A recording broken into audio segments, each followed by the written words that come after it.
Welcome to Hatman Strikes Back Daily Boxing News. Okay, so we got Carlos Adames defending his WBC World Middleweight title against Hamzah Sheeraz on this February 22nd card in Saudi Arabia, headlined by the rematch between Artem Turbiev and Dmitry Bivol. This card is absolutely stacked, and this fight right here is very intriguing indeed. So first of all, we got the champion Carlos Adames, 30 years of age, from the Dominican Republic, but based in Las Vegas in the United States. He's 5'11", 73-inch reach, 24-1, 18 of his wins by KO. He actually turned pro at welterweight back in 2015. He moved up to 154 for the first time back in 2017, but he was back and forth between welterweight and junior middleweight for a little bit after that. Then he established himself at 154, won some regional titles before challenging Patrick Teixeira for the WBO interim title at 154. He lost that fight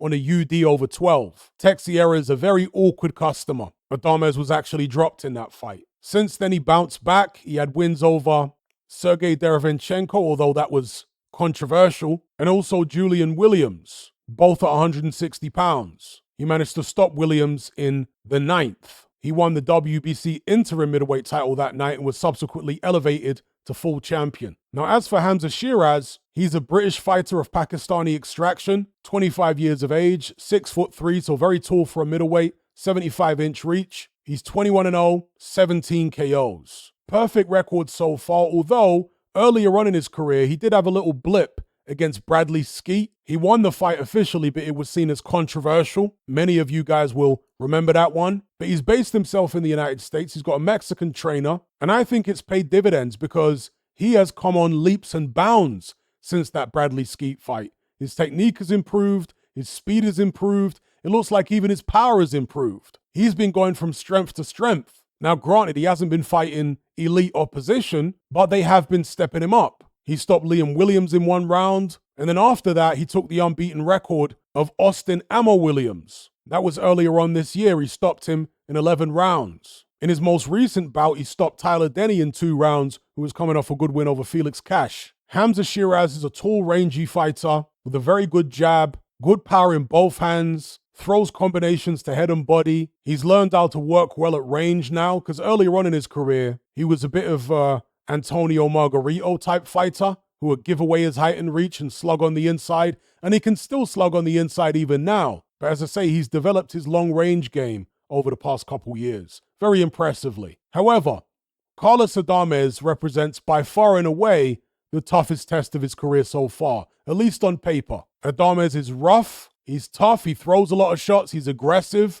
he's got pretty quick hands, quick feet. He's the shorter guy by several inches, 5'11". He throws combinations. You know, I went back recently and watched several of Adames' fights again because Paulie Malignaggi and Chris Algieri seem to think that Adames is actually a more difficult fight for Sheeraz than Janibek Aleem Khanouli. Of course, Sheeraz was mandatory for Aleem Khanouli, and he chose to forego the opportunity to fight him to take on Adames instead. My interpretation of that move is that he thinks, and his team think, that they're taking on the easier touch with Adames as opposed to Aleem Khanouli. And I would tend to concur with that, but again, after listening to Paulie Malignaggi and Chris Algieri, I thought, you know what? Let me go rewatch some Carlos Adames fights and have a look at some of the fights that I haven't seen of his before. And after doing so, my position hasn't changed. I have to disagree with Paulie Malignaggi and Chris Algieri. I don't think Adames is as good as Aleem Khanouli, and I don't think he's as tough a fight for Hamzah Sheeraz as Aleem Khanouli would be stylistically. That's not to say that Carlos Adames is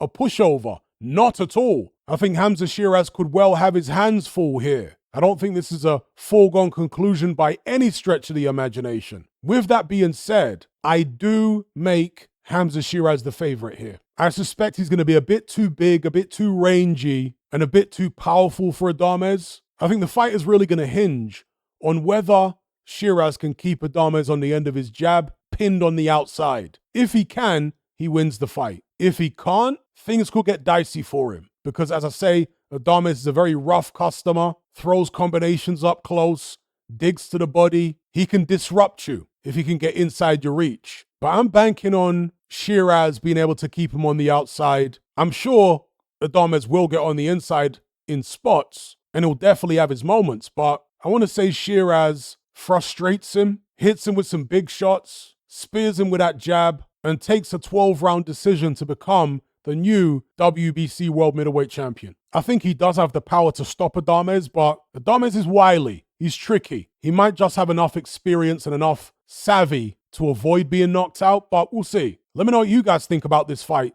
in the comment section below. Don't forget to like this video, share it, and subscribe if you haven't done so already. And on the topic of middleweight title fights, check out this video that I just uploaded on my Patreon page. It's a film study of Julian Jackson and Gerald McClellan, two of the most devastating punchers in boxing history, and certainly two of the biggest middleweight punchers of all time. I analyzed fight footage of several of their most notable bouts in the run-up to and including their historic middleweight title fight, which ended in brutal fashion for the very same belt being contested by Carlos Adames and Hamzah Sheeraz. If the Adames-Sheeraz fight is even 1/10 as good as Gerald McClellan versus Julian Jackson 1, then we're in for something really special. But yeah, check out my Julian Jackson, Gerald McClellan video on Patreon. If you want to access this video along with hundreds of hours worth of other exclusive boxing content, as well as our members chat, just head on over to my Patreon page and select the tier called the Boxing Brotherhood. There's no contract, no commitment. You can cancel at any time, just like Netflix,